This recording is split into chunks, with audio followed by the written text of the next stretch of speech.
Rabbit Hole Roundup, Episode 20. The birds are spying on us. What's happening, guys? Welcome back to the Jared and James channel. I'm Jared Weiss. If you guys know, that must mean that you're not subscribed to the channel, so you know what to do. Hit that subscribe button, be sure to leave a like, drop a comment, let me know what you guys think of this video. Follow me on every platform. So, just a quick announcement. So, RJ is going to be taking some time off. He has a lot of things he has to take care of. And so, as I told him, as soon as he's ready to come back, his spot will be open on the Rabbit Hole Roundups. But for right now, you guys still got me, and I'm going to be keeping this concept rolling.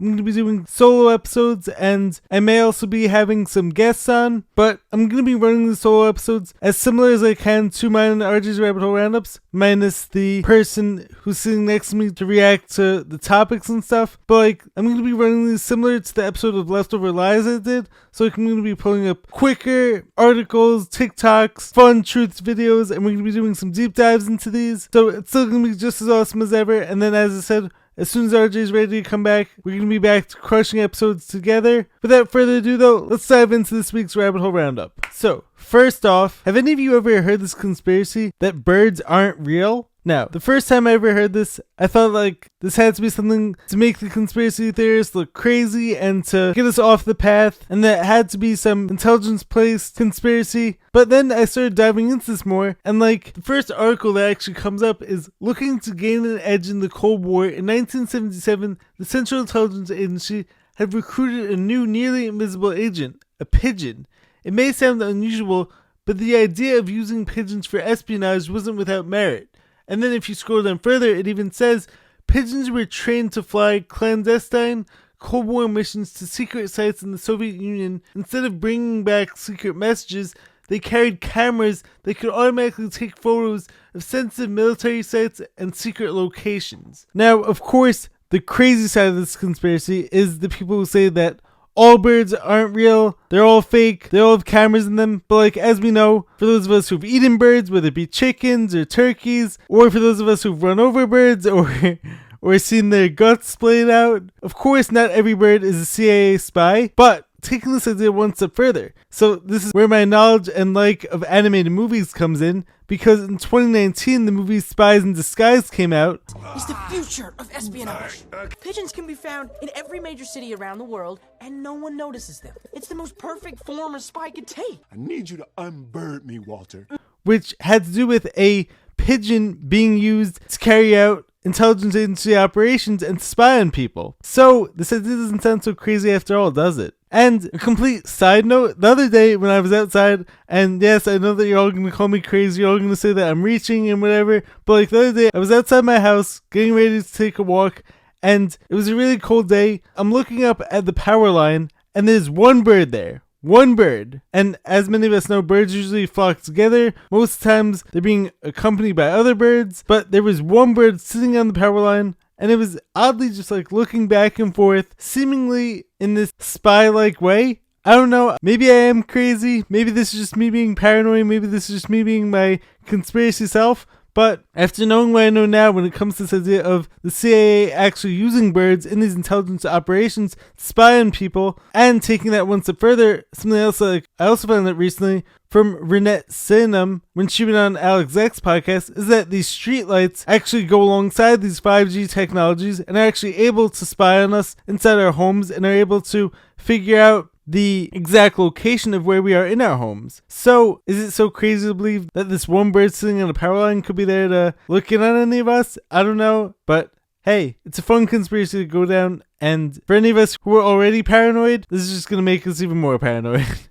Next up, the next topic I want to discuss is a topic that I heard spoken about by JT Follows JC, who I've mentioned numerous times and who I'd love to have on the podcast, so if you're listening, reach out to me please. But I've been checking out some of his past episodes the past few weeks, and in one of them, one of his guests was talking about how the whole nonsense of Darwin's theory of evolution and this idea of survival of the fittest and all that nonsense, for anyone who actually looks deep enough and who's actually capable of thinking for themselves, this idea of species jumping, or even this idea of us coming from monkeys, be it monkeys still exist, makes absolutely zero sense. But we've been so heavily indoctrinated by the whole school system and this whole idea of fossils and dinosaurs and 4.6 billion years old, all that craziness. to believe that we came from monkeys. But when you actually think about it, what does this accomplish? So like, one of the questions I often get asked as someone who's a truther, who looks down all these rabbit holes, is why would they lie to us about this? So now, this guy who was on JT Follows JC's podcast was showing just how deep the evolution rabbit hole goes. Now, first off, when you teach people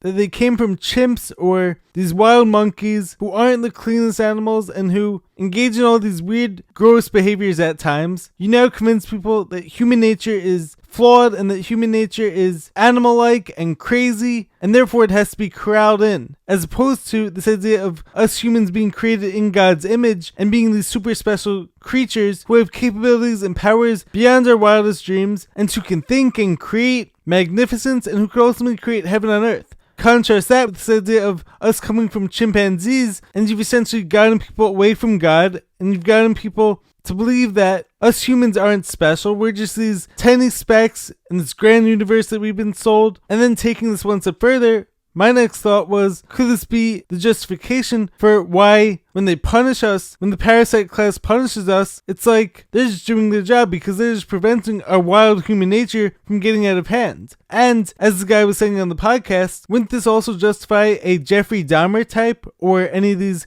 crazy serial killer types? Because they were just acting on their animal nature. And any one of us could do that at any time. So therefore, when you have a school system that teaches evolution and teaches us that rather than being these special creations who are made in God's image, we're actually these wild beasts who can't be tamed, then therefore, we actually justify the education system crawling us in, telling us to sit down and shut up for 8 hours a day and to not actually think for ourselves. Because if we were to think for ourselves, we may actually realize the jail cell that's been created around our minds and around our bodies. Moving right along, the next topic I want to discuss is that according to NASA now, the moon is shrinking, and therefore it may be too dangerous to land on it. This might create some potential harms at the NASA sites. Guys, we never went to the moon once again. As I played in last week's episode, Buzz Aldrin even admitted this. Because we didn't go there, and that's the way it happened. And I also gave plenty more examples explaining how we never went to the moon. But like now, they're just going to keep delaying it. They're going to keep telling you why it's too dangerous. That was the whole purpose of the Challenger mission, which if any of you guys have ever actually looked into any of the people who were part of that mission, they're all still alive. Did they all have twins? Something's not right over there. But why is it that every time SpaceX or NASA now sends out one of these crafts, we end up being told that, oh, it's too dangerous, or we're going to go next year. And then what ends up happening? $25 billion still go to NASA every year, and that budget is only going to be increasing every year. We have like $80 million per day, I think, going to NASA. And then what do they tell us? That it's too dangerous to do these missions. And then all we end up seeing is more CGI from the International Space Station. Guys, let's actually use our heads. Let's think for ourselves. Why do they keep delaying these missions? And then when anything actually does come from them, it's all CGI. It's absolutely the most ridiculous nonsense you've ever seen. Why can't we actually see a real satellite from space? Is it because they're really sad loons? Is that what the whole China spy balloon situation was? Was that like just a sad loon that was losing some air? Why is NASA the biggest buyer of helium in the world? Are they just throwing tons of balloon parties? Do they also make balloon animals? I wonder. And in further news from the NASA Space Agency, they recently found some planet which is 137 light years away. You're telling me you can't go to the moon? Mars, as we know, for any of us who ever looked into the footage, is just Devon Island. But like, meanwhile, let's break this down a little bit. So, can't go to the moon because it's either too dangerous, or on the other hand, it's shrinking, or on the other hand, there's just nothing exciting going on there. Or somehow they may claim to not even have enough money to do this. But somehow they're finding a planet that's 137 light years away. Guys, do we even realize how far 137 light years is? I don't even know what else to say when it comes to this. Just nonsense, blasphemy. Blasphemous! Absolute insanity for anyone who still believes that. But we're going to move on. Next up, one of the biggest topics that's been spoken about in the mainstream media for the past week or so has been this idea of Taylor Swift's AI scandalous images, to say the least, have been popping up on X, I believe, also known as these AI deepfakes. Now, I heard Andy Frisella mention this the other day, and this idea definitely made perfect sense to me as to why they're suddenly coming out against this, and as to why this AI deepfake is actually being released right now. So like, think about it. With everything that's been going on, as far as the whole Epstein Island stuff, which as I spoke about during the last episode, may just be like a huge psyop,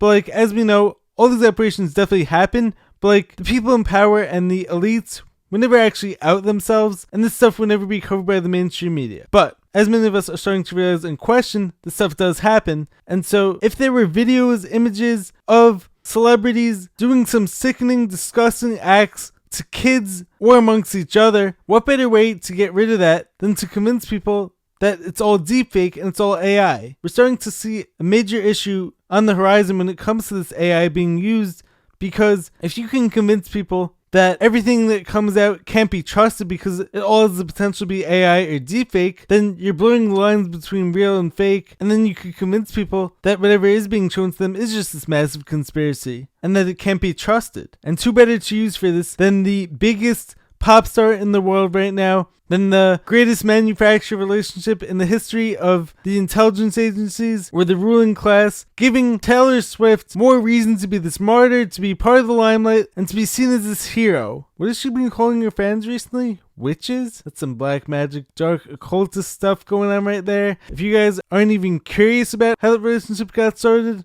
you guys definitely have to start asking more questions. I mean, how ironic was it that the same week that Travis Kelce promoted the cowpokes, or whatever you want to call them, and the same week he started shilling for Pfizer, even though all of his past girlfriends actually looked way different than Taylor Swift, to say the least. But then that same week, he, who was 33 years old, which as you guys know, Freemason number, and Taylor Swift, who was also 33 years old at the time, got matched up together. I'm not saying anything, but I think at the very least, we need to ask these questions. And as I actually spoke about during my episode on the song American Pie and the truth about that song, the CIA has been involved in the music industry for years now, and so would it really be a stretch to think that their promotion of Taylor Swift now isn't totally authentic? And guys, even though I'm going to be releasing this episode the day after the Super Bowl, let's see if my prediction comes true, which is that either Taylor Swift is going to be proposed to at the end of the Super Bowl, or Travis Kelce is going to lift her up on stage, or she's going to endorse a certain candidate. Let's just say Taylor Swift is going to have a large role at the Super Bowl. And it's not going to be authentic. It's going to be so staged, so scripted, that it's going to be hard to watch, but we can also laugh at it. Now, the last topic I want to address in this video is that this past week I had some really crazy dreams, which honestly can't deny the power of the spiritual world and the true nature of the reality with which we're living in. This was at the start of this past week. I had this crazy dream. So hear me out. This is 1,000% true. This really happened to me. So I had this dream where this girl who I used to go to camp with was getting married. And for some reason in the dream, I was able to see all the RSVPs. And for some reason, none of my other fellow camp friends were going to the wedding. But like, I still wanted to go. Which is actually completely irrelevant to the reason why I wanted to share this dream, but just to add to the story. So I was still going to go anyways. But now, keep in mind, I haven't spoken to this girl in years. She was part of the teen travel program I used to love as part of my camp. But like, I hadn't spoken to her in years. Haven't heard from her, haven't seen her. I wake up from that dream. And that morning, the very next morning, I do my meditation, I go through my whole morning routine, and then I turn on my phone, open up Facebook, and what's the very first notification I get from? That same girl. Crazy coincidence?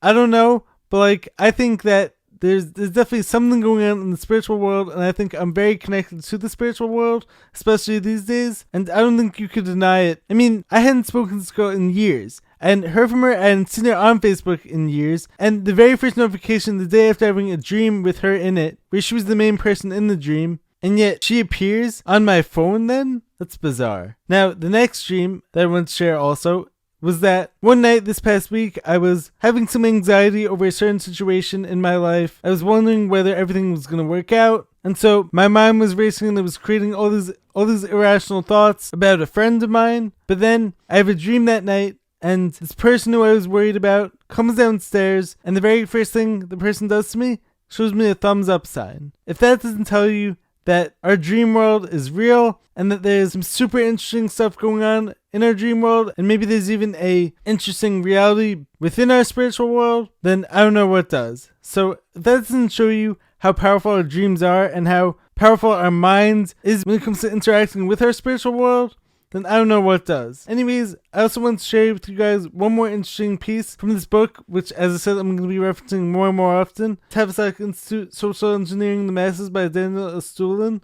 So like, there was one part talking about this book that came out in the spring of 1980 called The Aquarian Conspiracy. Overnight, it became a manifesto of the counterculture, defining the counterculture as a cultural group whose values and norms are at odds with those of the social mainstream, and in practical terms as the youth rebellion that swept North America and Western Europe in the 1960s and early 1970s. The Aquarian Conspiracy declared that it is now time for the 15 million Americans involved in the counterculture to join and bring about a radical change in the United States. In fact, this book was the first mass publication to promote teamwork, a concept held as a paragon of virtue and readily promoted by business management gurus. Teamwork, however, was a psychological technique the Tavistock Institute introduced as a way to control brilliant individuals through peer pressure. Is this about establishing groupthink, maybe? Let's keep reading. It was part of the experiment conducted by Brigadier General and Tavistock Master John Reese in the field of group therapy. L. Marcus, writing for the Campaigner magazine in April 1974, explains,